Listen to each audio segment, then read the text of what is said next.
All right, guys, we are live. This is the Shillan and Duffy recap show, recapping UFC Vegas 61, UFC Dern versus Yan, UFC Yan versus Dern.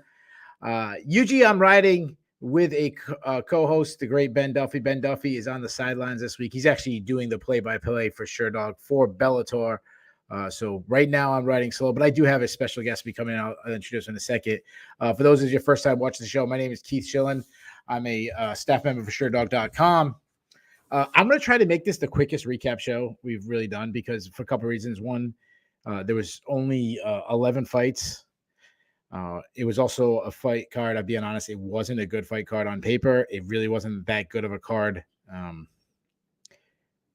Like delivery wasn't that good. There's not that much to talk about. I think we have a lot to talk about in the main event. But also Bellator is going on right now, and I'm sure a lot of the listeners want to check that out. So I'm going to try my best to at least have this fight card over before at least the AJ McKee fight. But being the Don Shanus of our show, coming in on short notice, hopefully he has a better performance, is a guy who's been on the show before. It is the great Dev Goes Fishing. Dev, what's up, my man? What's up, guys? How's it going? I'm happy to be here. I have a bad tattoo like him, but his is far worse than mine. Yeah, but besides that, I'm happy to be here, man. All right, let's get right into it. So we have 11 fights. I'm going to do something that I never, ever, ever do. I'm always say, hey, guys, don't talk shit about each other. Don't say, everyone in the chat, and shout out to all the people in the chat. And if you're watching live, jump in the chat and join the discussion. I always say, argue the argument. Go after the argument, don't after the person. I'm going to say something very controversial. Very controversial. If you scored that fight for Xiaonan, you're wrong. Mackenzie Dern won that fight. Tell me I'm wrong, Dev, and then I'm going to tell you why you're wrong. When I watch Mackenzie Dern fight, I get mad because it's just not supposed to work. It's a tough fight to score. I could see the draw scorecard. I personally scored rounds 1, 3, and 4 for Yan. I think she just landed the better shots all around. Dern did have the forward pressure. There was moments where Yan, hurt Dern in multiple rounds. But it's also one of those things where, you almost overcredit Yan because Mackenzie's grappling didn't have success in those rounds at all.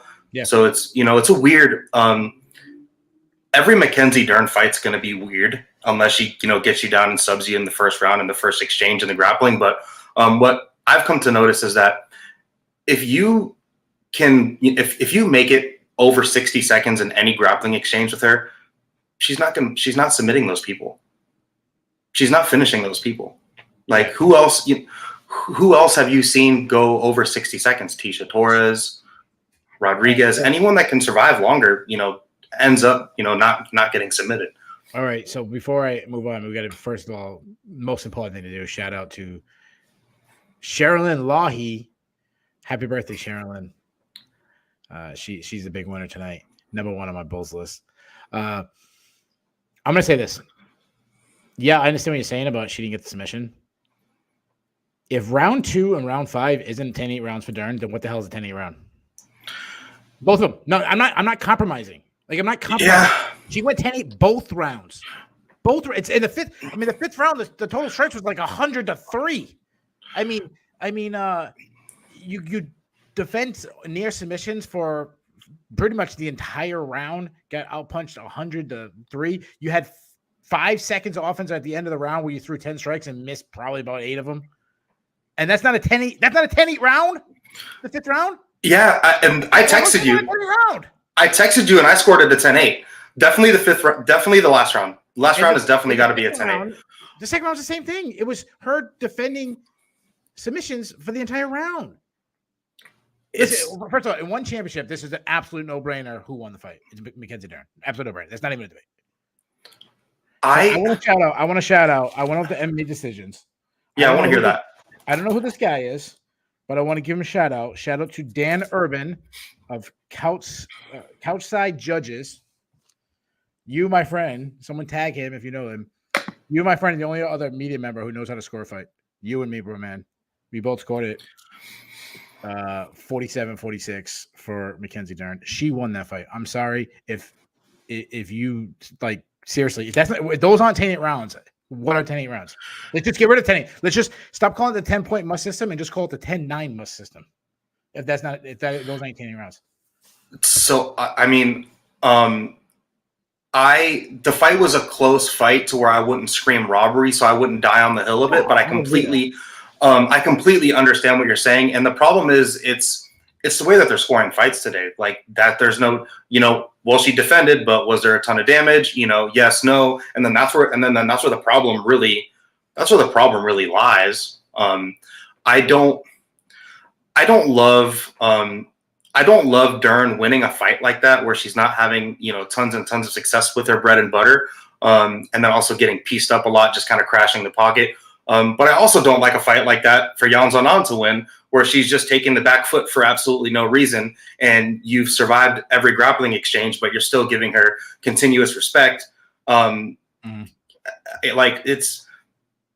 not impressed with either of them. And if a draw could equal 2 losses, it wouldn't bother me, because both of them just showed a lot of problems in this fight.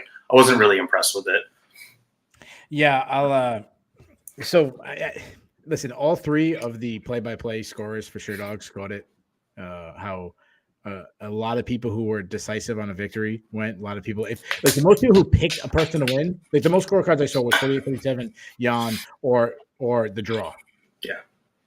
So, and there's a lot of people that I really respect. Obviously, I'm kind of throw a little hyperbole for fun, for entertainment. Sure. But I'm sorry. I was sitting and I go, if the judges have this right, they're going to be really surprised when you hear 47-46 because it's such a rare scorecard to hear. Is it a robbery? Absolutely not. It's not a robbery. But let's get actually to the action, because to me, there's a lot to talk about on the action. So it's weird because I don't think either, like you were talking about Yan, you're saying fighting off her back foot. I totally agree. I hear a lot of people saying like piecing her up. Like, was she really piecing her up? Like, she landed the better shots, but it wasn't like Mackenzie Dern was out of it in the striking exchanges. But it's funny because I really feel that both women have major holes. One Yan is quick. She's a good athlete. She's quick, but she throws a lot of looping shots. Nothing straight. You text me, like, if she's throwing punches down the pipe. The commentary team was talking about, the teep kick is such a great thing to keep the distance. I'm like, no, it's like, no. The times that Dern almost took it down is when she caught the kick. Yeah. I think to me it was like the opposite. The oblique kicks, where she's kicking more of the knee area, those I like a lot better. How to keep. I mean, I don't like it, but for other reasons. Sure. But as a strategy, Dern is just, she'll never be a top of the food chain in the division until she learns how to wrestle. Like, she goes to Jason Perillo, and I know Jason Perillo has made some improvements about her striking, but she really needs to get with a serious wrestling team. AKA. Yeah, well, the old AKA, but yeah, well, yeah. She'd be better off with Habib. I mean, not that it's good, language, but like go with Habib and all his boys. Yeah, go find those guys. Go find those guys. Go find what Bo Nickel. What's our boy Bo Nickel? He's an ATT. Go to ATT. Yeah, go work with Bo. Or Henry. Go to Henry Cejudo. Go to Arizona. She's from Arizona. It's funny because when she was getting takedowns, it was when she was going upper body and she was doing like wizard kicks and judo throws, or like the times, and she started doing the second round for them, like pull guard, jump guard, pull. Like she needs to go straight, like Ryan Hall, Imanari rolling and stuff. The shooting and grabbing a single and just hunching. She doesn't know how to run the pipe. She puts her at all. She has her head in the wrong place. No, she's a fantastic grappler, but she's a fantastic jiu-jitsu grappler. And what I mean by that is her entire life, she probably started almost every single exchange being on her knees and doing that fist bump, slap hands, let's go. You know what I mean? That they do in jiu-jitsu. Like, she's not drilling. She's not getting the rope out and shooting underneath the rope. Sure. She's not doing having the bands on you and shooting through. And that's why she's not as effective as she is. I also think that her jiu-jitsu is starting to become overrated. I think what it is that she sticks to that game plan and she goes for it, and it's women's MMA. And in women's MMA, it's shown that if you can stick to a game plan and you can force it and you can use your skill set and you can, rinse and repeat and go to it over and over again, it becomes, effective in women's MMA because there's not a lot of big punchers that can, really, really make her pay for it.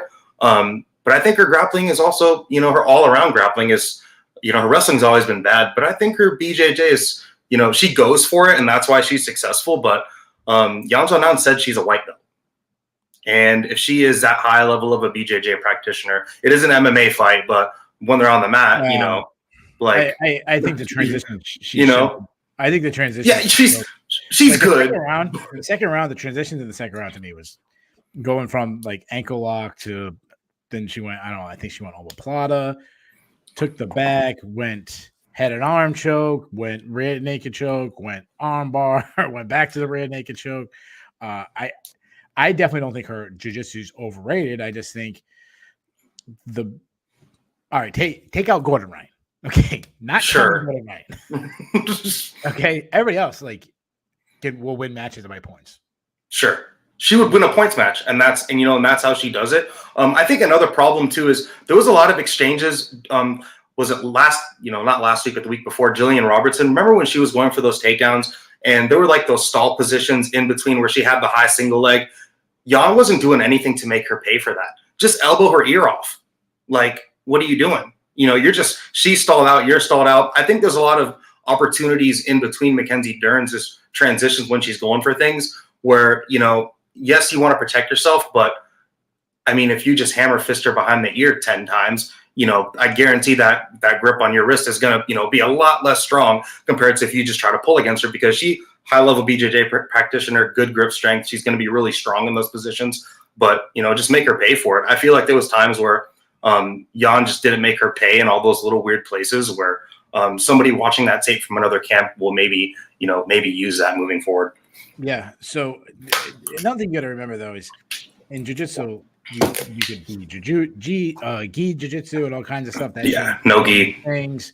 Grabbing. You're reaching on the back and you're grabbing a belt. You're grabbing the collars of the gi. You're grabbing the sleeves of the gi.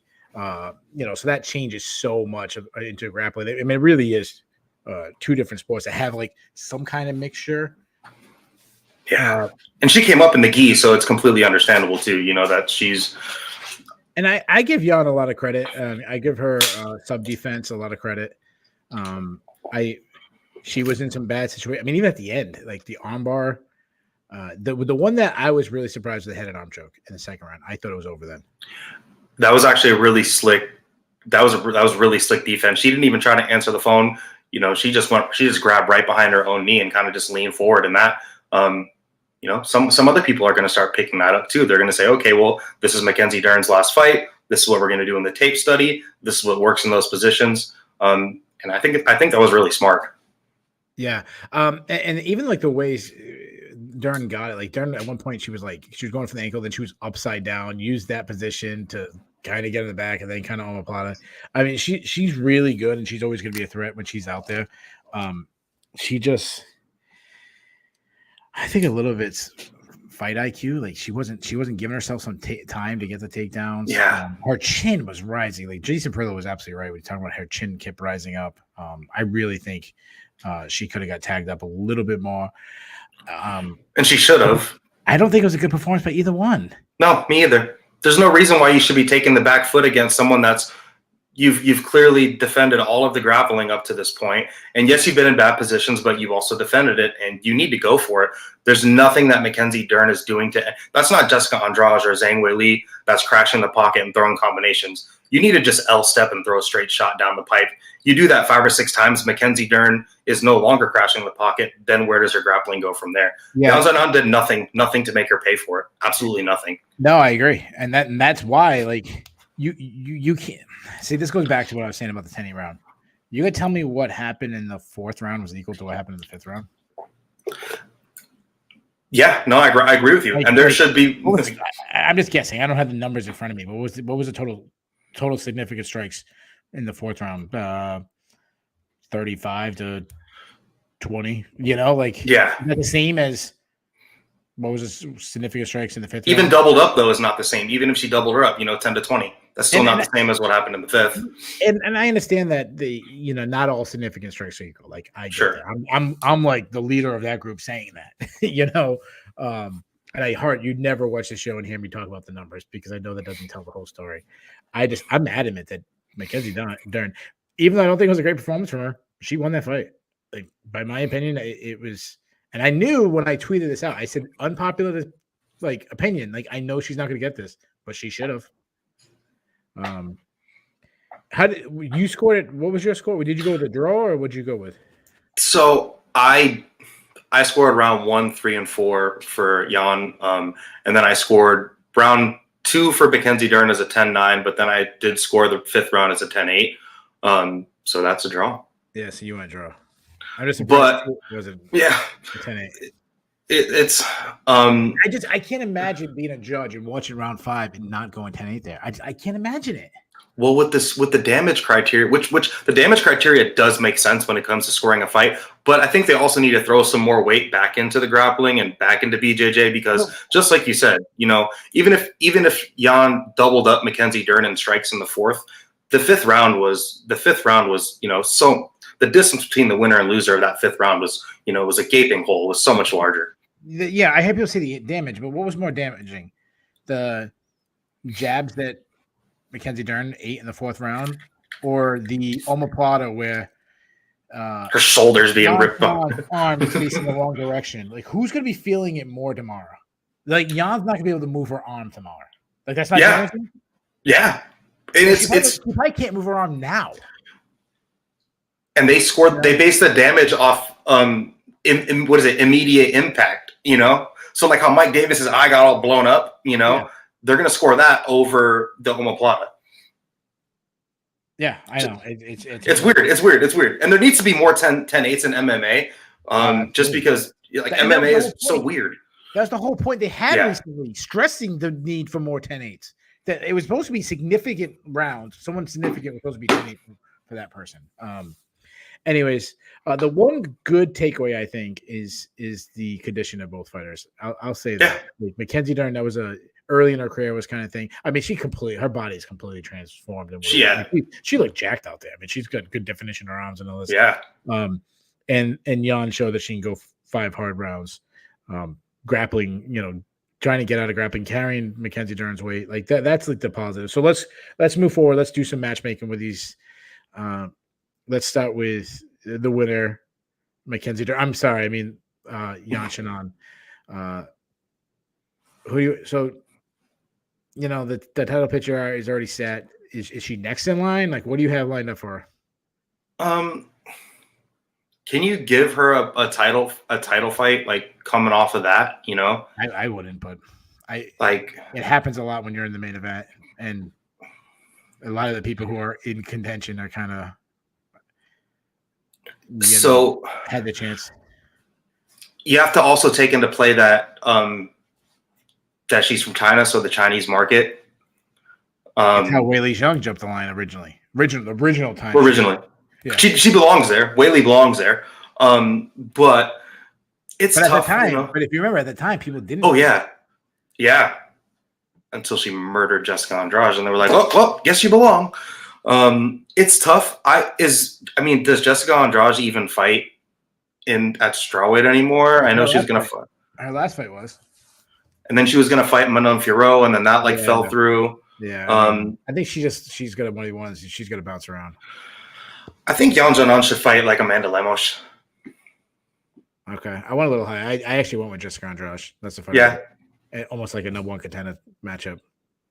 Yeah, it's funny because Jessica Andrade isn't the credentialed grappler that way more dangerous. Her style is way more dangerous. Like her style of she is gonna blast through your hips. She is in your face. So that's the fight I went. How about Dern? Dern, I'm going away. To me, even though she's, she won something like 7 out of the last 8 or something like that, 7 out of the last 9. She's faced like so many people in that 10 to 15 range. I went much lower. I'm trying to get her a win, but I also am trying to get her a tough fight and I'm trying to get her a fight that's a tough stylistic matchup. And I'm trying to award someone who most people didn't expect to be in the position she is, but she's kind of winning now, and she kind of deserves a higher ranked, higher named opponent. So I'm giving it to Luma Lumumbe. Lugbounmi, Lugbounmi. Yeah. Yeah, she's coming off a win. Striker versus grappler, an even more dangerous striker.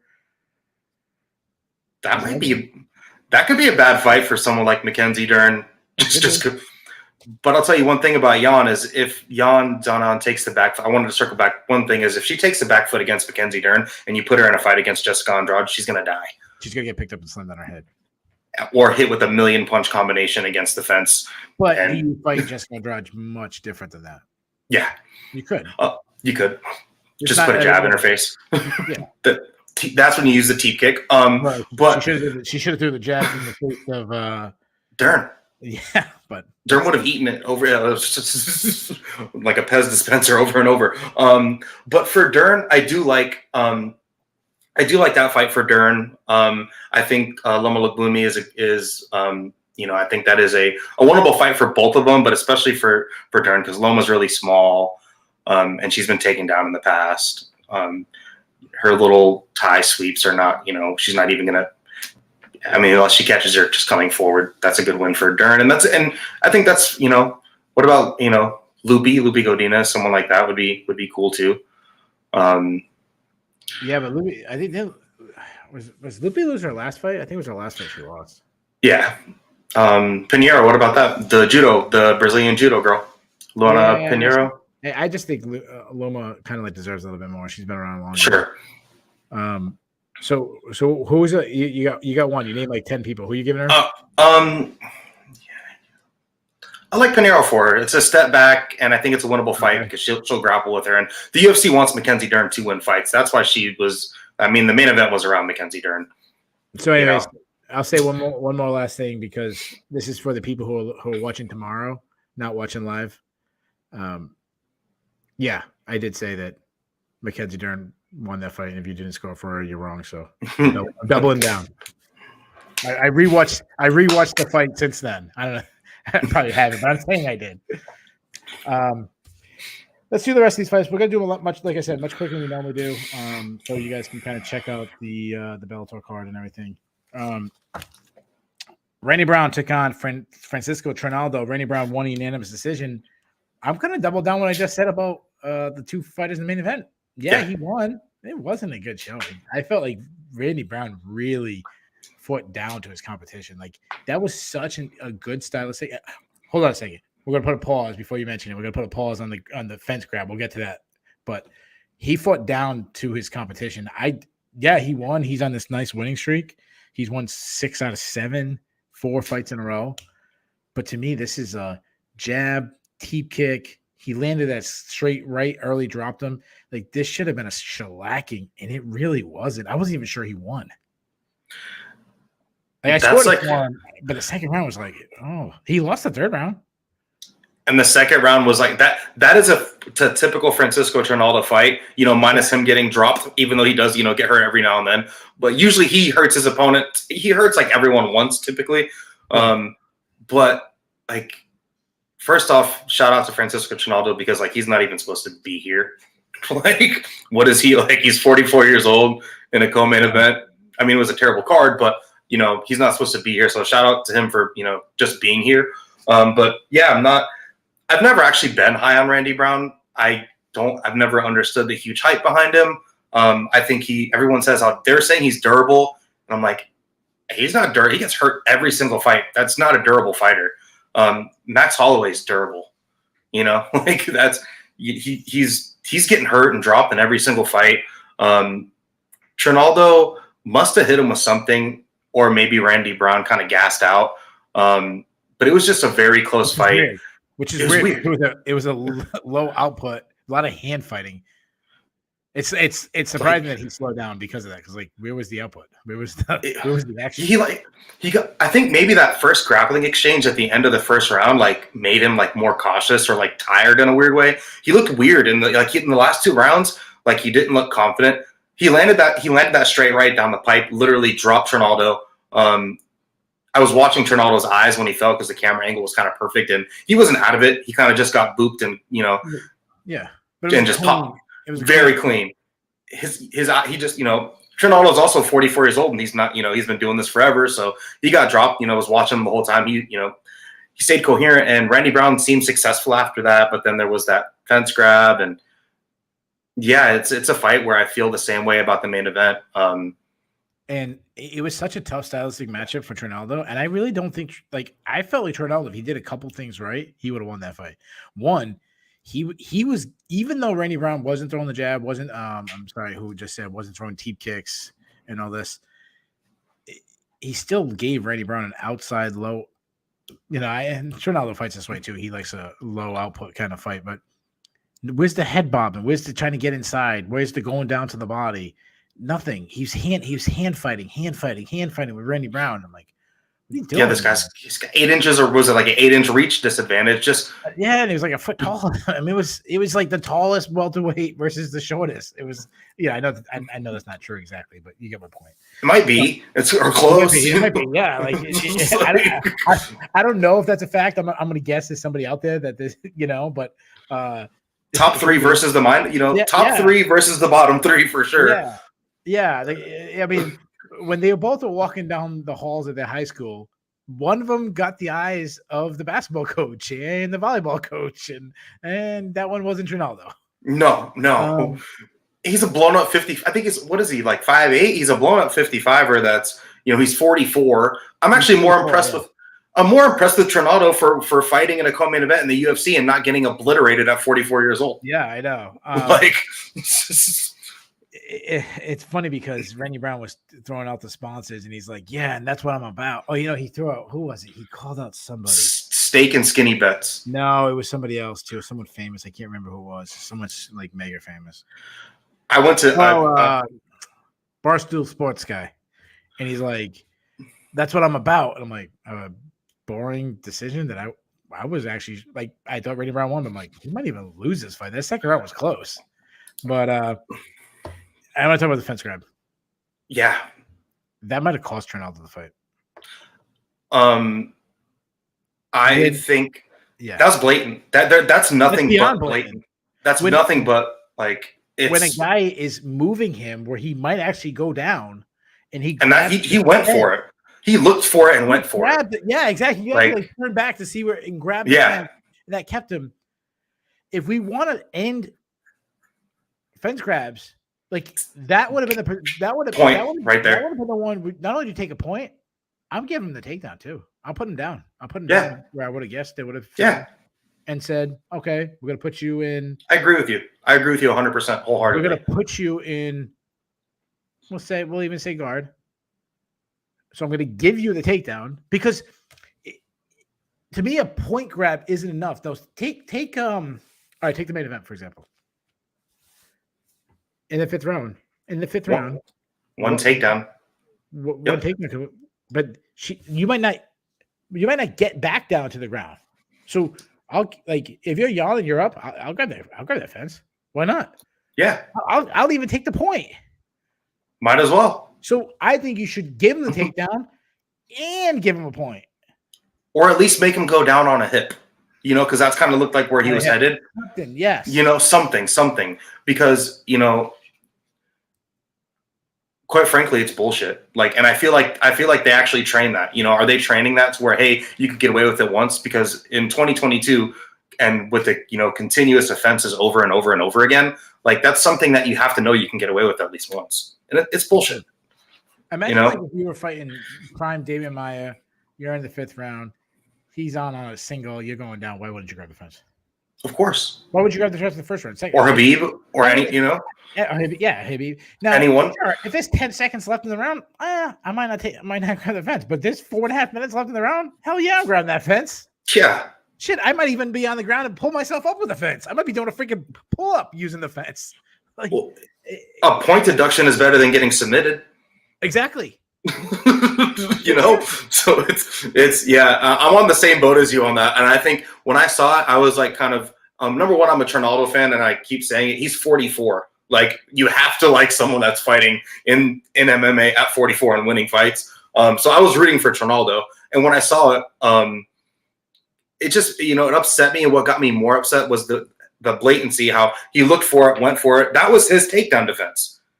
Yeah, it wasn't a sprawl. It wasn't fight the hands. It was grab the cage. Grab the fence. Like, and so to me, we have judges who can't score a 10-8 round. You have referees who aren't going to do a blatant. Just letting shit fly. There was a recent fight where somebody got it was a kick to the groin and they took a point right away, and I was just like, wow, really? And I was surprised because it was like more accidental. Like to me, a kick to the groin is definitely more accidental than what Randy Brown does. That wasn't even I'm falling down and I kind of grab it on my way down. It was like you said. He looked for it. Yeah. It's just really bad. That said, Randy Brown has won 6 out of his last 7 in the UFC welterweight division. Like we can't ignore that. Like, yeah, he hasn't beat the best guys, but eventually you have to give. Like you can't ignore this winning streak. You got to I think you got to kind of give him a ranked opponent. You agree or disagree? Yeah, it's one of those. If you want him to win the fight, you need to match him right because again, he had a really close fight with Francisco Trinaldo. Got hurt a lot by Chaos Williams. Chaos Williams is good, and so is Francisco Trinaldo. But the guys above him are different. I don't know if Trinaldo's good, but okay. You know what I mean? He's 44. He's Let me have it. It's like hey, you're good looking for a redhead. Okay, all right, thanks. Yeah. So, maybe he can fight the Leech. Okay. Because the Leech needs a win.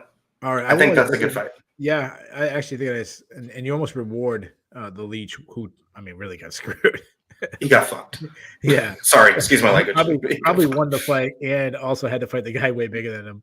And couldn't wear his suit. And went against and didn't get to wear his suit and went against the guy who wasn't the bigger name and took the much tougher test and like he got no benefit. Nope. I went with a guy, he's a big name, kind of at the end of his career, but so it doesn't really matter who wins. Matt Brown. Especially because Randy Brown is not really marketable. I went with Stephen Thompson. I figure co-main event of a fight night. Give him Stephen Thompson. Wouldn't be surprised if Stephen Thompson knocked him out. I wouldn't be either. I wouldn't be either, but that's what I yes. Before that, I'll be honest with this last fight. It was going on. It was another fight in Bellator. I don't remember which fight was in Bellator. I was paying more attention to the Bellator fight than this one because this fight was boring. Honey Barcelos took on Trevin Jones. My worst pick, where I picked Trevin Jones to win. It was that was a really terrible pick. Oh. It was more of a I don't believe in Honey Barcelos anymore. But Barcelos, he had more output. He had more output. He had more output. He was beating him to the point of attack. More variety in his attacks.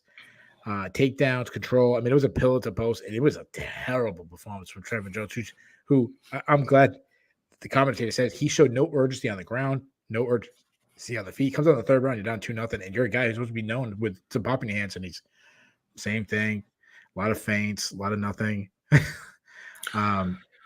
Just a really good performance. Like I thought Barcelos might be done. No, he's not. Like he's still.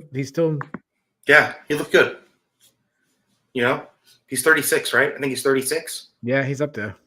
Right before the fight started, Trevin Jones was, I guess, doing an interview, and Paul Felder said this, and I'm never going to forget it. He said, Trevin Jones said in a pre-fight interview that the judges do not understand his counter-striking when it comes to scoring. And right when he said that, before the fight started, I go, Trevin Jones is losing this fight. Because Trevin Jones's game is based, it's really based on regional MMA and guys that he can just detonate in one shot, that just, recklessly crash the pocket, that he can just one shot and detonate. Because he self-destructs, like you said. He doesn't throw enough. Barcelos looked good too. His striking kind of reminded me of Jose Aldo. He went to the body a lot. And then when Barcelos wants to grapple, and he's good. He's good. Yeah. He's not bad. Too bad he's 36 because he's actually pretty good. He's actually pretty good. And I think this fight also shows that probably Victor Henry is a little bit better than people thought he was too. Yeah, absolutely. Yeah, that's a good point. That's a really good point. But to me, it's like it's really a hard fight to talk about because it wasn't exciting. I mean, it was Trevin Jones, got dog walked. Yeah, just better. It's like watching a brown belt in jiu-jitsu grapple with a blue belt. Like, it's just better though. Yeah. Before that, speaking of better than him, Sadiq Yusuf took on Don Shanis. Shanis taking this fight. He took this fight on short notice, taking on like 10 days notice, something, making his UFC debut. To me, this is what a top 15 ranked guy in the world does against a guy who's at best the borderline UFC guy. Like Don Shanis is early prelims. That's his ceiling. Yeah. He took, to me, Shanis showed terrible fight IQ. And what I mean by that is, I mean, there was like really there was 2 moments of the fight. It was him getting plumb clinched and eating knees, and him thinking I'm going to try to punch my way out of this, and that's not how you get out of it. Even though you're doing damage, it's not compared to those knees you're eating. It's like the guy who's mounted and he's throwing the punches up. Like you ever see when the guys, one guy's on the bottom, one guy's on top, and they decide they're gonna have a rock 'em sock 'em, but in that like, guy on the bottom loses the guy every on time. top, like guy on top, like I'll take that exchange. Like I'll even let you hit me, so you continue to try doing this. Yeah, it's not work. It's not gonna work out for you. No leverage, zero leverage. You can't. Exactly. They're just arm punches. They're arm punches, but his arms are also this long. Yeah, like his arms are this long.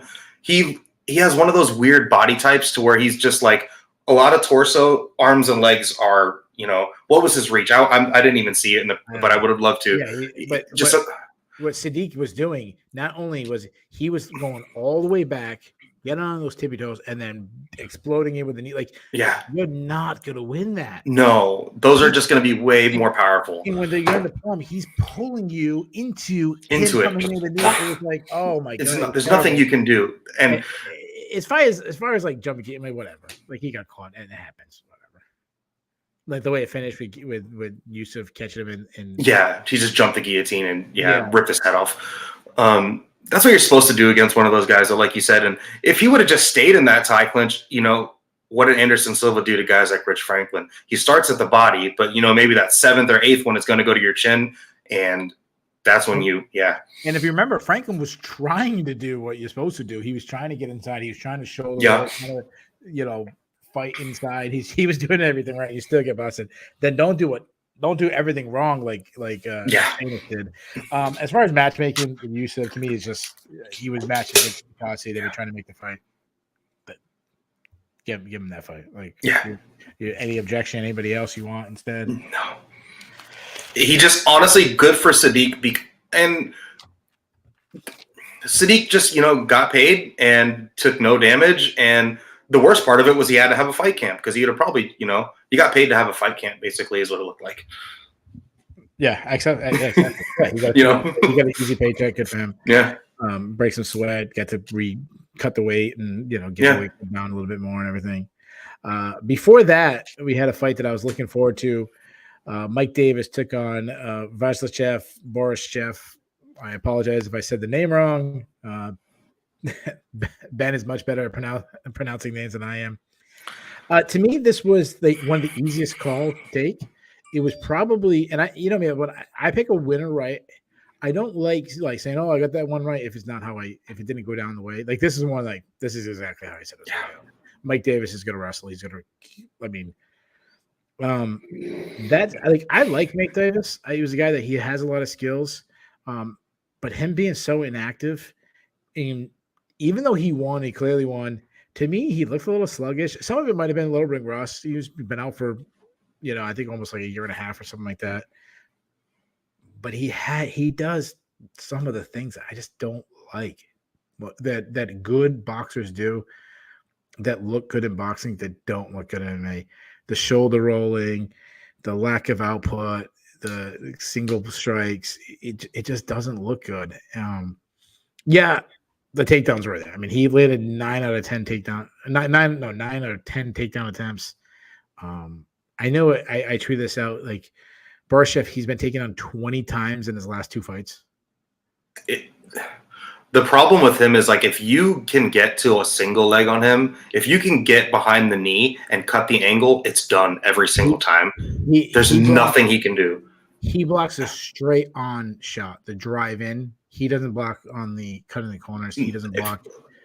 If you want to just drive right through his hips, he understands the basic, the sprawl, but he doesn't understand that. He understands the straight on sprawl, not the angling the hip, posting the hip, almost using the hip offensively, driving the opponent back with the hip. He doesn't get that part. And honestly, watching him, he's not gonna. It's one of those. No, he's never going to be good at wrestling. This is nope. not going to happen. If you can elevate, if you can get the single leg on him and just elevate it, he's done. Even on one leg, he doesn't have the balance or anything. It's really weird. Like it's with takedown defense like that, you cannot fight in the UFC. Yeah. Just because anyone with, if it's crazy to say it, but like if you go a semi high level high school wrestler is going to get those takedowns on him over and over again with absolute ease. And if those type of guys would do that, the UFC guys are going to do it even easier. Yeah, I'm convinced that anybody with a decent D3 level wrestling is going to, like D3 and above, like you're going to, anybody with a wrestling background is going to. Yeah. Like if you have like, even high school level, 3 years, of constant practice and you're, wrestling in states, you're going to go out there and just get those takedowns against him like nothing. Yeah. So this was what was it? 155? 155. All right. So let me think who's a 155-pound wrestler. Straight right. I'm trying to think the season's over right now, but all right. So Roman Bravo Young's 133. Oh my God. Roman Bravo would, that wouldn't even be a. Yeah. Nick Lee was 141. Who was the 149 champ? Oh, Yanni. Oh my God. Like it's just yeah. So if you guys, I really butcher his last name. He's probably which is ironic, being such an amateur wrestling fan. He's possibly the best powerful amateur wrestler. Demaka Mahalis. I apologize. I always butcher his last name, but most people just call him Yanni. Yanni has never fought MMA. He's never trained in MMA. I would take Yanni to beat Borshchev right now. Like if he just shows up, like, hey, I want to fight today. I would take Yanni to beat Borshchev. Yep. And and Borshchev doesn't do anything. He throws to the body, but like he doesn't have his offense set up to try to bait takedowns out of people and then catch them slipping for that either. Like he just doesn't have his striking isn't set. It's not set up, and it's not set up. Yeah, like he's not like a light shot one guy. He's a kick your leg out, do damage that way. But every second he does that, I mean, he was hurting Mike Davis early, but it just even the rips to the body, like those are great. Like it was great. Like his striking is fine, but his deficiency in the grappling is gonna. Like he's at the right camp. He needs to go and take like 2 years before taking another fight in the UFC, because if he loses another fight, he's going to get the boot and he's not going to come back. Yeah. Speaking of wrestling, I have Bellator over here taking a peek at it. Jeremy Kenny is such an underrated grappler. Like he's taking down Aaron Pico right now, which just says a lot. Yeah. I still think Aaron Pico wins that fight, but that's still pretty impressive. Aaron Pico's really high level. I mean, Aaron Pico in the weight class that he's in would go out there and probably beat Borshchev in a fight tomorrow. Yeah, I mean Pico should be down. I mean Pico's a little smaller than Kennedy, but anyways. Before that, probably the best fight of the night, in my opinion. I don't know if we're gonna have the awards with the. Oh yeah. I don't know if I'm sure we'll get awards, but I don't know if we're gonna find out the awards, being that there's.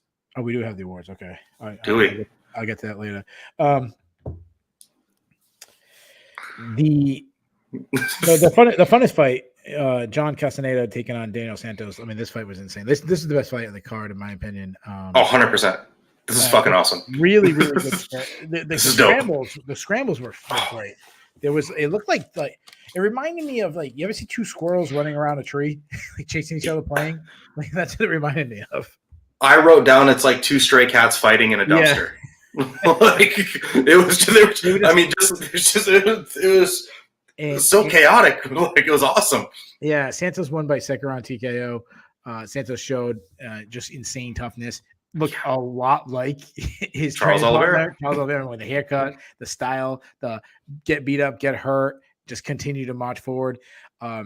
Castaneda was slowing down, and the reason why he was slowing down was, well, some of it had to do with the style that he fights. Castaneda was getting forced to be on his back foot. Santos was marching down. He didn't like the pressure. But also, he tried ending the fight. When he hurt Santos bad in the first round. Multiple times, too. And I think he unloaded too much. Yeah. So I think it was a combination of all that. Damn, Kennedy is putting it on Pico right now. All right, Kennedy. I think I've got to pull this up here now. I've got my notes pulled up, but all right. I'll put it on here. But this was a great fight. Yeah, it was a really good fight. It was one of those ones. There was about 30 seconds left in the first round after Castaneda was putting on, and I saw Castaneda right after he just threw like 50 punches trying to end the fight. You see him just glance up real quickly at the clock, and I go, "Oh shit, he's tired. He's done." And Santos did it, and the other thing, Santos' body work. That actually added to it. I like Castaneda moving forward though. Like I liked a lot of things he did. He had really short, tight strikes. Mm-hmm. He had no tells. His high kick was there's no tell in his high kick. It was really fast. I actually like both these guys moving forward.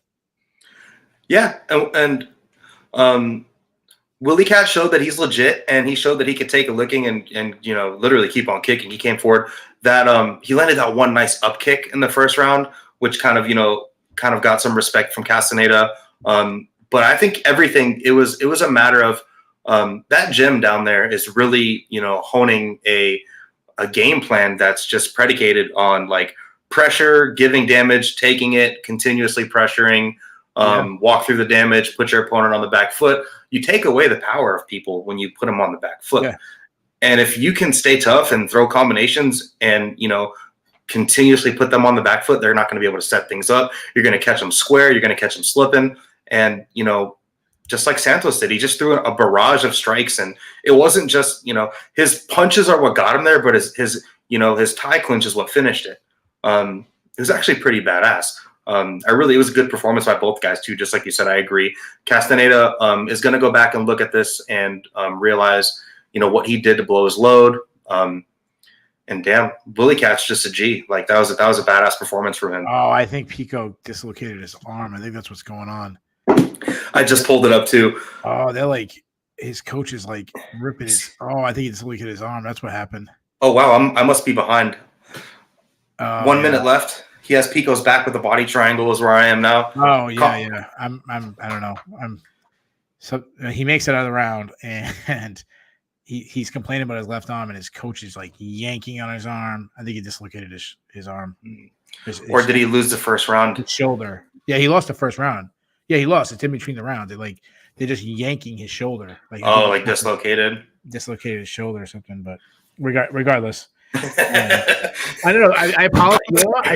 I should have told people that we would talk about. Oh yeah, no, he's still playing with it before the round starts. He has a dislocated shoulder. He's gonna have to be fighting one-handed. Oh no, you can. Oh my god, you can see it sticking out. Which arm is it? It's his left arm. He's fighting. His bone is sticking out. You can see it. Oh Jesus. Okay. That's cool. That's when you just say fight. That's when you just say stop. He's not gonna it's over. Yeah, but they need a TKO if that's the case, right? Yeah. He's trying to pop it out himself, but no, the doctor's coming out now. Yeah, it's over. This fight's over. Another humbling experience. I apologize for the people who are watching this show. It was like taping Bellator. Sorry, guys. Yeah. That's just. I'd rather talk about this than talk about this next fight. The Alexei Olynyk taking on Ilia Latifi. Latifi winning by unanimous decision. It was a fight that was rebooked 3 or 4 times. It to me looked like it was in slow motion. Especially the first, it was weird. They were moving faster in the third round than they were moving the first round. I have never seen somebody that actually at the end of the fight, Ilir had some abs, but he also had back rolls. I've never seen a human that actually had 4 abs, any sort of muscular, appearance on the front side, but he has 2 little corn muffins on the back. It was very strange. He's got little love handles, but he's kind of got abs. That was the only note I wrote down for this fight because it was that bad. Yeah, Not kidding. I wrote it was slow motion. They kept talking about Alexia. They mentioned Alexia Olynyk had to drive from Florida to Vegas for this fight. And I was like, and John Anik was saying how terrible that is. I would rather drive. I'd rather drive back from Vegas to Florida than have to watch this fight again. This fight is terrible. I live in Washington State, very close to where the same area that Michael Chiesa lives in, and I'm from Miami. I've driven from Miami to Washington State. Oh my god! I would rather. For you Europeans, that's like completely the entire country. North, south, east, west, all the way. I would rather. I do enjoy a road trip, but I would rather drive through northern Texas and northern Nevada than watch. Yeah, that was just bad. Like Olynyk was. They're saying how he's old. Shit, it really looked like it. He's 40. He's 40. What is it? 45. Yeah. There's some parts of the country that's worth driving through. Some parts I've driven through, like the Midwest. I went through like Indiana or just cornfields. It's Nebraska is nothing out there, man. I never did Nebraska, thank God. But they mentioned a lot that it sounded like Latifi was retiring, but he didn't. It's his last fight in the UFC contract. If you're in the UFC, you re-signing Latifi? I'm not. He asked for a bonus. I know. He did. Yeah, we'll ignore that.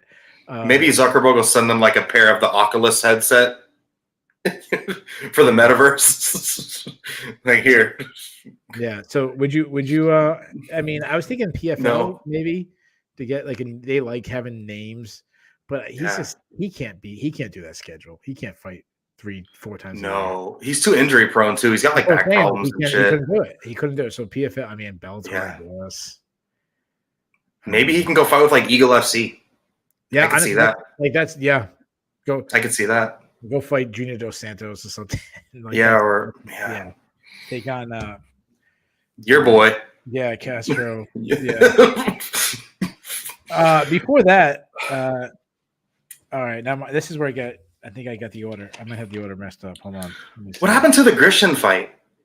Yeah, so that fight was supposed to happen, and then something happened to Felipe Lenz where it didn't happen. They moved it from the prelims to the main card. What was that all about? They canceled it again. So I don't know. I apologize about the order because I wrote down my list originally what I thought the order was. I think the next fight was Joaquim Silva versus Jesse Ronson. Two lower level UFC fighters, but it was pretty fun while it lasted. And credit to Silva. Silva was losing, and he made an adjustment in the fight. He went down. He went to southpaw. And as soon as he went to southpaw, he was piecing up Ronson. He threw a flying knee in the first round, landed it, and he would have ended Ronson in the first round. Ronson was done. Yeah. Saved by the bell, and then in the second round, he did finish him. I love that he threw the flying knee, and while he's throwing the flying knee, he pulls down on the head. So it was like a plum clinch. Really, really good. Ronson is 0-5-1 in the UFC, the one no contest. That's the worst record in the UFC history. Yeah, that's what like the most. Ben was stressing that big time. That's so bad. Congratulations, Jesse Ronson. You have a record. Anything else you want to fight before we move on? Yeah, I was actually impressed by Silva making that, in-fight adjustment where he kind of started throwing those it was almost like a Dustin Poirier style southpaw combinations. But then once he landed that jump knee at the end of the first round and he landed it from the southpaw, I think after having some, success with the boxing, through the jump knee hurt him. He kind of just, went back to the well in the second round, but, sealed the deal. Good for him. He needed the dub because he was coming off a couple finishes and, isn't it crazy that Ronson actually beat Dalby in a fight? Like, how did that guy beat Nicholas Dalby in a fight? Dalby's not great, but Jay Ellis has a win over Jared Meerschaert. So the guy's record is like 10-115 or something like that. He's got a win over Jared Meerschaert. So before that, the fight that probably should have been, in my opinion, probably the co-main event on paper. Brendan Allen took on Krzysztof Jotko. Betting lines were really close. It wasn't in the fight. Brendan Allen No. was phenomenal to me. Like the best performance of his career. This guy, Ben talked about it, the broadcast talked about it so many times. Like you think he's older than he is because he's been around for so long. He's only 26. And he looked crazy good on the ground tonight. Which is crazy after Jocko literally just went out and completely out-grappled Gerald Meerschaert, who you would probably arguably say is he's a good higher level than Brendan Allen. You know, yeah, I'd say Meerschaert's more of a grappler than he's a weak wrestler, but he's tricky. Like he's a tricky guy. Gerald Meerschaert's like the definition of crafty. Yeah, just a wily vet. Yeah, exactly. But it's crazy to see Jocko go out there and do that, and they're training partners too. You know, Allen looked great. He got the mount. He got the mount. Jocko actually had mount. He got out. He got the mount. Swept him, which was like super. Like that's a high level. That was a high level sweep for him to be able to be mounted, get out of that, and get the choke with. That was the second choke of the night with no hooks in. Just squeeze his head off really, which is kind of. I love those like schoolyard. Like. I'm just your big brother. Like you are inferior to me. I'm just going to squeeze your head off. Like, I love that. I think it's funny. And I just, I like to see that just shows you like what level they are at, because if he's out there doing that to Jocko, like Jocko, is Jocko great? No. But how long has Jocko been fighting in the UFC and who's kind of done that to him? Bernal is 26. Yeah. He's got wins over Kevin Holland. Back over to Bellator, they're showing them Pico in the back. He ended up losing, and they didn't let him fight. They're showing the people in the back still trying to set it, and you can see it. I've actually had a train. When I used to fight, I had an old training partner that showed his pop on. We would pop his shoulder back in. But the way we did it, again, this is not 1 minute in between a fight, but what we would do is one guy would push down, like the bone would be up, you kind of push it back down. And then another person would slowly pull out, and because the bone's up. Yeah, you can set it down, and they keep pulling this way, and it's like you have to. One guy's gonna push down and slowly pull out, and it pops back in. But even when it pops back in, like it's not like everyone think, you'll be fine. No, you're still strained in there. Yeah. Anyways, like what happened to Royval? That happened to Royval. That happened to Royval at 125 against Assassin Baby, where his arm came out, remember? And then they were able to just kind of snap it back in. And then he was, they said it happened to him a lot in practice, but that's the Pico thing reminded me of that. Yeah. I mean, what I don't like about it is it takes away from what was looking like a good performance from Jeremy Kane. But how much does he win the exchanges if Pico has the full motion of his? Who knows? Yeah. And Pico is such a power hitter that he could have lost in the first round and starch in the second round. So who knows? Yeah. Brendan Allen, like it was mentioned, he looked really good. Sweeps. You talked about him moving him out. Hard ground pound. Got a slick. The way he set up to take the back was really slick. Just really, really good. He had 2 call outs. I didn't like either one, and I'm going to tell you why. I'm going to split the difference. He called out Andre Muniz, who to me at this point, really, I feel like Muniz should be. Yeah, I agree with you. Something happens, something goes. The fight's booked, and a month, 3 weeks before something happens to Alex Pereira and he can't fight. Muniz is the guy I'm calling. Like to me, he's next in line.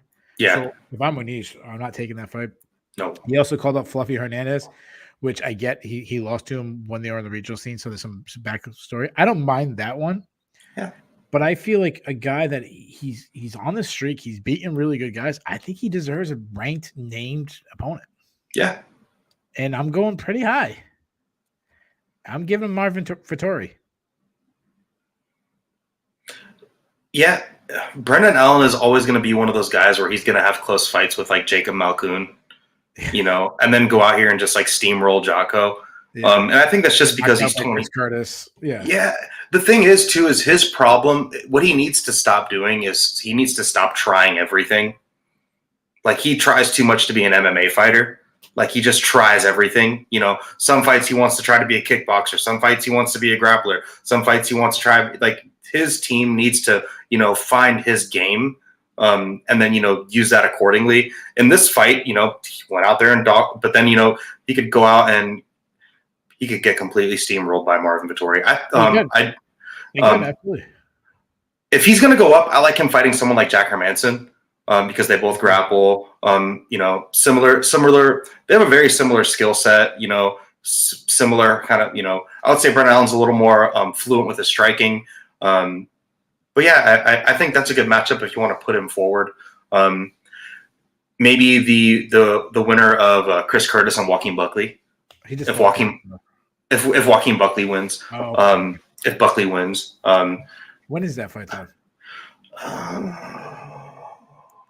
It doesn't matter. Yeah. Let's move on. We can't let the listeners hold off anymore of the fight that everybody's been anticipating.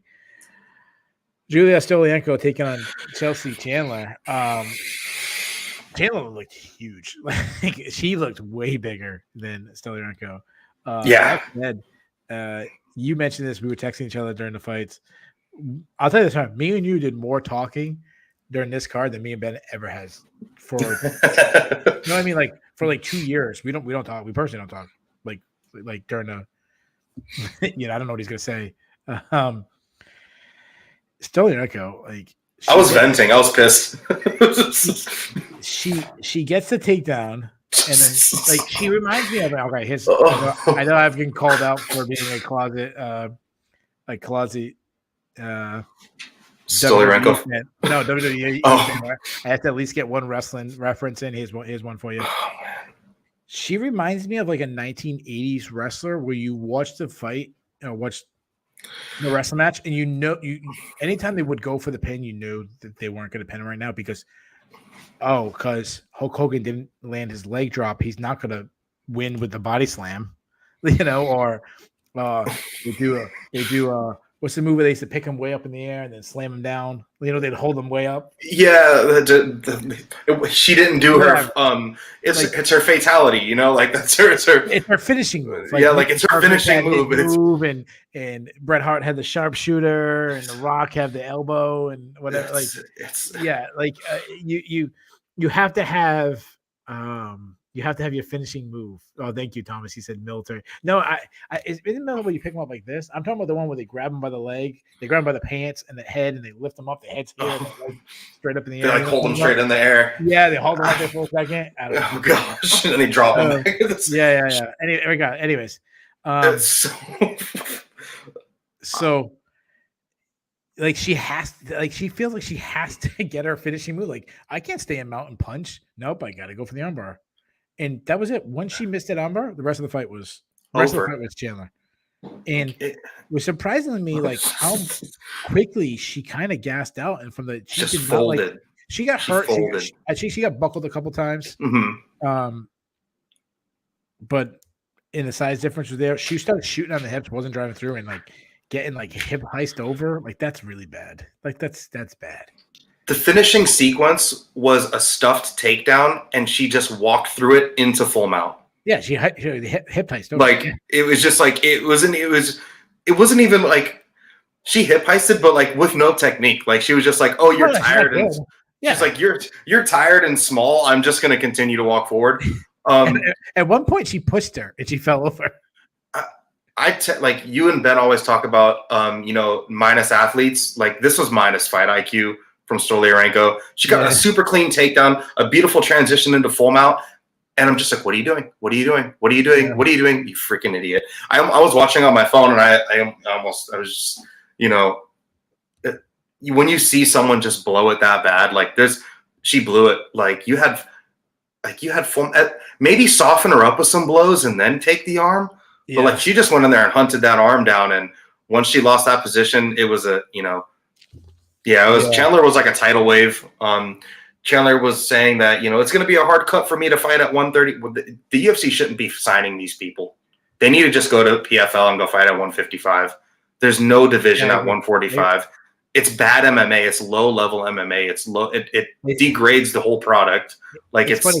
So this fight was at 140, and they talked to people. I saw a lot of people online saying, "Yeah, she should cut down to make 135." I'm like, no, she's just at 145. She called out Norma Dumont. She is probably the number one contender right now. Like she's got to win in the UFC. She's probably the number one contender at 145. If she goes out there and beats Norma Dumont, she will fight Amanda Nunes for the title. Absolutely. Yeah, absolutely. Before that, Randy Costa, who was a pretty sizable favorite, took on Guido Canetti, and Guido Canetti, I don't know what he did. He took him down and submitted him. Didn't land a strike, didn't hurt him, didn't have hooks in, was on his back, was high on his back. Randy Costa didn't not fight the hands, didn't roll, didn't try to rip the hands once it was like did nothing. I don't. Randy Costa went from a guy to me when he first was making his UFC debut. You know, I follow guys from New England, and I go, I don't think he's UFC talent. I think this is going to be bad too. You know what? Maybe Randy Costa is somebody that I kind of overlooked. Who's suddenly like, no, Randy Costa is actually worse than I thought. He's worse than I thought in his UFC debut. Like this was a terrible. He looked like he just quit to me. I don't know what happened, but it was terrible. Well, Canetti, Costa threw a kick, and then Canetti caught him on one leg, and he kicked out the back leg, and then that just forced like a weird scramble. But then Canetti just took his back. We know Canetti is strong. Like clearly, he's a big, powerful guy. You know, he's big for the division. He's strong for that division. He's 40. You know, he's got old man strength. But Randy Costa just like he quit. Like he didn't want. Like he's a front runner. He's a front runner. Yeah, but like that's not even like that's not. I've said that before about him. I think he's broken. Like there's no explanation because like that doesn't work. Like it works with nobody. Like that's. He wasn't even urgent when he knew his back was to his opponent because he kind of like went down after he got his leg caught. And, like, there was no urgency. He didn't, like, flip to his butt and try to be in guard or anything. Like, it was just, like, extremely slow. No, you know, if you get put into a situation like that and you know you're back to a threat, like, you're hustling. You know what I mean? Like, you're not willing to put yourself in a vulnerable spot. And, like, he did nothing. Guido was like high. He was like, he could have just tripoded. I don't get it. It just didn't make sense. But the only thing I think of maybe just had 1 second of, like, mental block where he – didn't maybe because he didn't because all that stuff wasn't in. He wasn't expecting it to slide in. I don't know. And then suddenly, oh shit, it isn't. I don't know. It just was a terrible thing. And Guido Canetti, who's 42 years old, is now on a 2-fight winning streak in the UFC, beating finishes too. Yeah, beating the New Englanders back-to-back fight. So Guido Canetti. And there was a few seconds. He took a couple steps. Like Canetti kicked out the back leg. Costa went flying in a weird direction. And it wasn't just like he jumped on him. It was a couple, you know, it took him. He ran after him. In those moments, Randy Costa could have, you know, he had his back to his opponent. Like, turn around, bro. If Guido caught him with a big shot, you could say, oh, well. He was robbed. Because Costa was hurt. He was dazed. That's why. But I just. No. I don't think Randy Costa landed a strike. Yeah, it was really, really, really bad. Bad. So, anyways, there you have it. We have covered all the fights. Let's get to the awards, my man. Do you know the awards? Because I do. I do not. So I'm gonna let you. Tell me what you think should have been the awards, and people throw it out in the chat, and I'll read out what people are saying in the chat. We have a fight of the night and 4 performances of the night. I'm gonna tell you right now. The metaverse bonus. Let's see. Holy shit, 4. So that's 6 bonuses? For once I actually, yeah, we have 6 bonuses. For once I actually wrote down some names for awards. I can't even come up with that many. Jeez. Everyone that finished? Like all right. So all right, give me all right, just how about this? Give me a fight of the night. What was your fight of the night? Oh, it's gotta be Castaneda and Willie Cat. Okay. And what would you if you had to give 4 bonuses, who would you give them to? 4. I guess Brendan Allen should get one. Guido Canetti can get one. That's 2. Joaquin Silva can get one. Okay. You got one more to give out. They can give Olynyk gas money to drive back to Florida. All right. So who I would have given it to, if I had to give 4, I would have went the Same fight of the night, which I'll tell you this, it was the fight of the night. So the fight of the night was Santos Castaneda. Good. I would have give Brendan Allen. I agree. I agree with Joaquim Silva. I actually wrote down, shout out to old school MMA head. I actually wrote down Joaquim Hansen. Nice. Guido Canetti, I also would have given. So that's 3. The other one I would have, and I know we don't do this. I know we don't give a huge favorite a bonus, especially if his opponent comes on short notice. But I would have given Sadiq Yusuf the win. Because it was like flawless. Like he did what you're supposed to do. That's not who got the bonuses. The bonuses, the fight that was correct. Brandon Allen did get it. Guido Canetti got it. They went early, and Chelsea Chandler got a bonus. Huh. And the other one, sorry, and Silva did too. So we had 3. The one we got wrong was Chandler got it instead of Yusuf. So both of them fought short notice opponents. Yeah. Shout out to Spike Kyle, who did a Hulk Hogan entrance just to get knocked out in probably about a minute by AJ McKee. Let's get to the Cutlass. I got 4 for the Cutlass, man. How many do you have on your Cutlass? 4. I don't have 4, but I have guaranteed 2.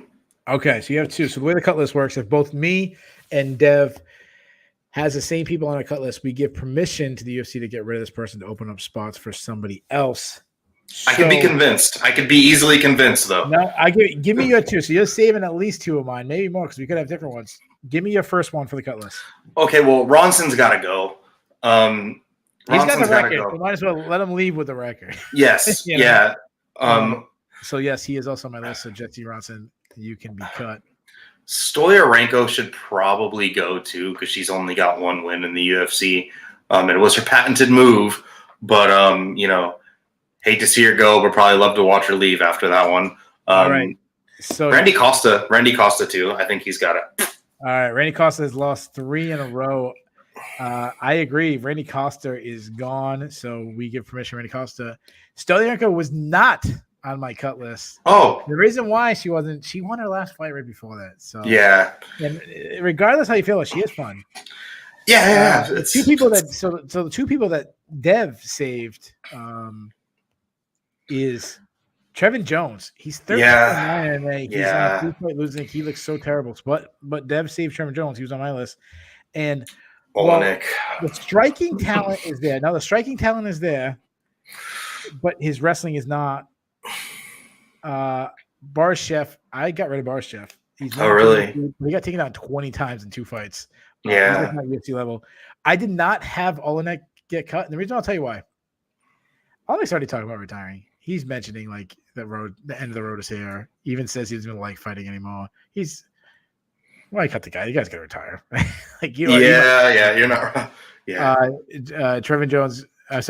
James Scott gets rid of Trevin Jones, Ronson, Stoliarenko, Randy Costa. He's cutting everybody. James Scott cut everybody. So if I ever have a MMA organization, I need an enforcer that's not cutting people. James Scott's gonna be my guy. He's gonna be like I forget what year of Hard Knocks it was where the coach didn't cut the people. He had like another guy do it. I'm like, that's kind of, first of all, you're the head coach. You should do it.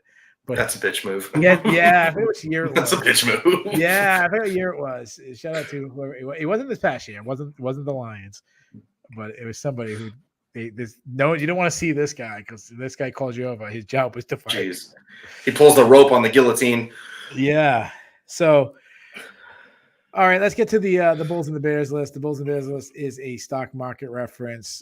When things are good, it's a bull market, a bull stock. When things are bad, it is a bear market, a bear stock. Do you want to do? Let's do the Bulls. Let's be positive. I usually do. Yeah. We'll do Bulls. You mind if I go first? No. All right. We do it hockey style, 3, 2, 1. So these are the ones who had a good night. My number three for the Bulls, Guido Canetti. Guy's 42 years old. He's on a 2-fight winning streak, knocking out of 2 first-round stoppages, too. So one was a knockout, one was a submission. So Guido Canetti, for a long time, looked at, like, why is this guy in the UFC? Well, that's why. He was always fun, but now he's actually getting wins.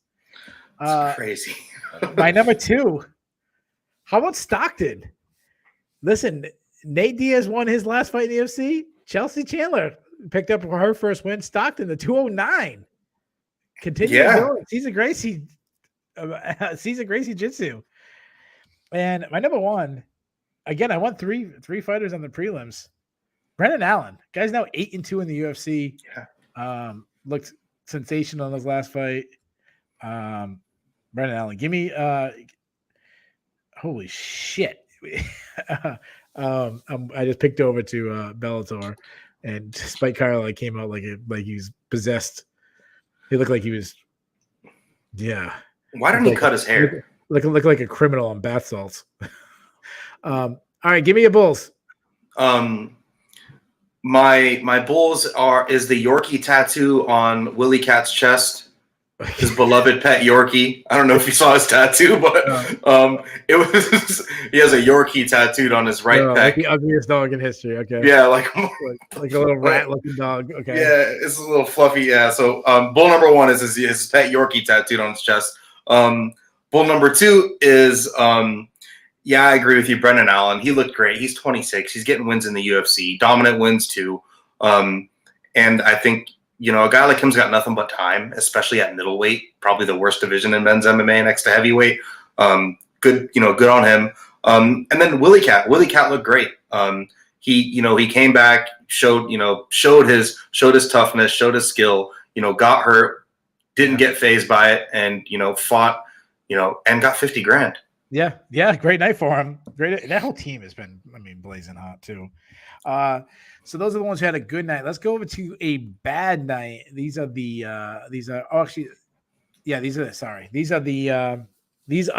Bears. Again, we do a 3-2-1. I'll let you go first this time. Bear number 1 is Shanus and his butterfly tattoo on his elbow. I always look at fighters' tattoos because I just think they're funny. They'll have like brass knuckles or something like that tattooed on them, and I always find that funny. Randy Costa has got to be a bull on that list too. He's he looked great against Adrian Yanez, even in a loss. He looked good against Adrian Yanez. He was winning until Yanez turned it on. And like Adrian Yanez is way is like way better than Guido Canetti. So yeah, he's a big bull. And then I've got to say Stoliarenko, just for the negative fight IQ, man, going out there, getting mount, and just shooting herself in the foot. Yeah. All right. So my Bears list. You already mentioned my New England MMA went 0-2, so I'm not going to mention them. So Trevin Jones.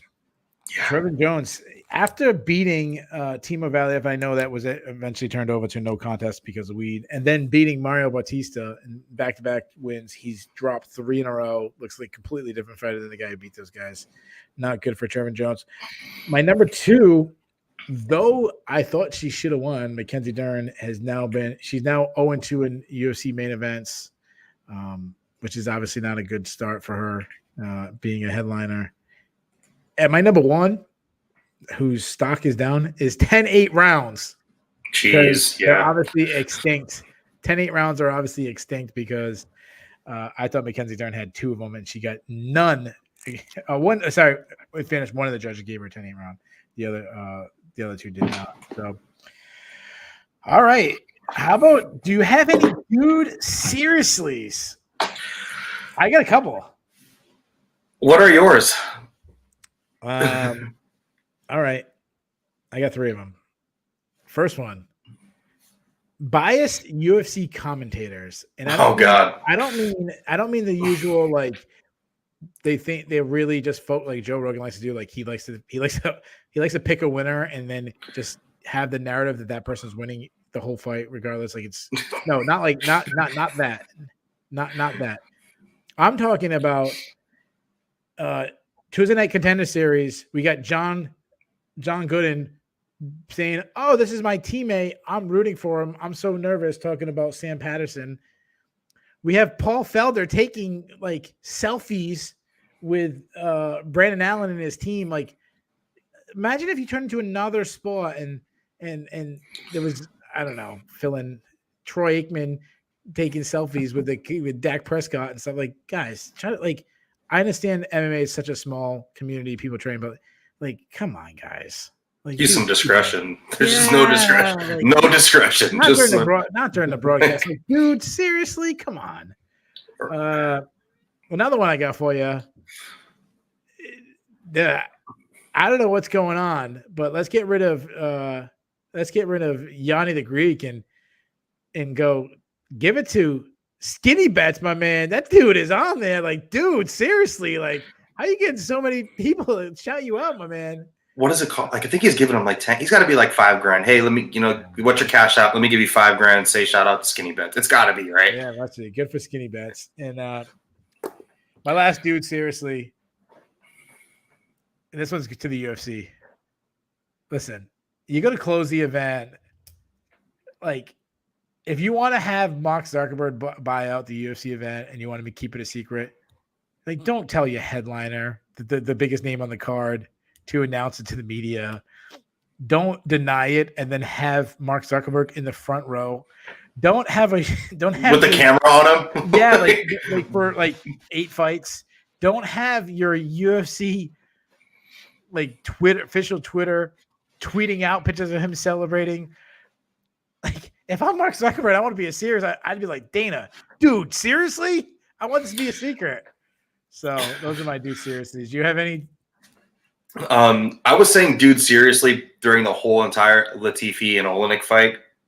Like, dude, seriously, what are we watching here? I think I even texted you, why are we watching this? Because that's, that dude, seriously. And then I'm gonna loop back again to Randy Costa. Like, the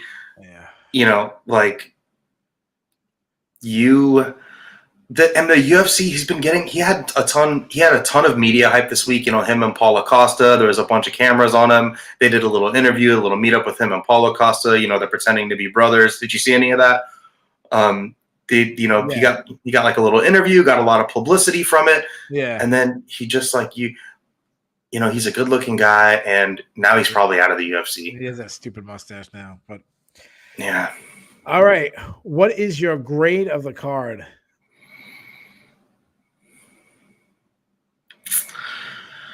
Oh, gosh. Am I an a-hole for saying a C, or am I grading it on a curve by giving it a B? But, the co-main and main event, we both have the same feeling after going away from this, saying, neither one of us are impressed by it. And, casual audiences show up for the main event and the co-main event if the UFC's lucky. So if you're just showing up, if you're a casual fan and you're only showing up for those 2 fights, it's a C at best. And Facebook bought it out. Yeah, I'm going to give it a C. Like, it just wasn't a great card, man. And, the people that some guys performed, but the people that were supposed to perform just, didn't really show up. Yeah, it's funny because they had a lot of stoppages early, and so there wasn't like too many boring points in the card. We're trending great. Yeah, it had a peak to it, and it wasn't going to live up to it. So I go C-. Just like moving forward, there's not many storylines. The biggest storyline is going to be people telling me I don't know how to score for cards. That's about it. Most important question, and I always think is the hardest question. Who is your listener of the evening? Oh man, I was so focused on my notes. I wasn't too much in. I wasn't too much into the comments tonight. Sorry, guys. All right, I will give my listener. Normally, I would say, there was a lot of people jumping in. I saw Keith J in there a lot, high or low. James Scott came strong, especially when he was cutting everybody. I give it to him. James is really good. I have no idea how to say this person's name. Yim XT. Like, I don't know, sorry, my man, but he has some good comments talking about his bets and everything. Thomas Bellevue was strong. Bruce Bobtrotter always making me laugh. Bass was in there like always. Alan McDonald's coming strong. My boy Jade Bunky from I apologize for saying his last name, but my boy from Hawaii. Nice. When I met in Hawaii was in here. Sick. But I would give it to Kyle Lawhey, but Kyle Lawhey got outdone by one person, and that's his wife, Sharon Lawhey. She's our listener. Happy birthday, Sharon, our listener of the evening. It's actually my dad's birthday, too. Oh, happy birthday to your dad, too. Happy birthday, guys. There you guys have it. There is our recap. We have a week off, so there won't be any preview this week. There won't be any recap next week. We'll be coming hard. After that, we have the Alexa Grasso versus Viviana Rugel, who I love saying that last name. We'll have a preview, and we'll be back in 2 weeks. Dev, you stepped up again. Thank you so much, man. Say something as we leave. Love being on here with you guys. Love Sherdog. Good opportunity to be here. Love the opportunity. Shout out to everyone in the chat. Thanks for being here. I'll be in the chat next time. Definitely looking forward to see what you guys do for that Mahasha Oliveira card. I think it's like on the 22nd. Yeah, budget cuts, but I'm willing to go through I'm willing to put up with what we put up with today for that one. So I'm excited for that. I said we would end before the AJ McKee fight. I did not make it, but at least we made it before the main event. Bellator is usually checked out. See you guys in 2 weeks.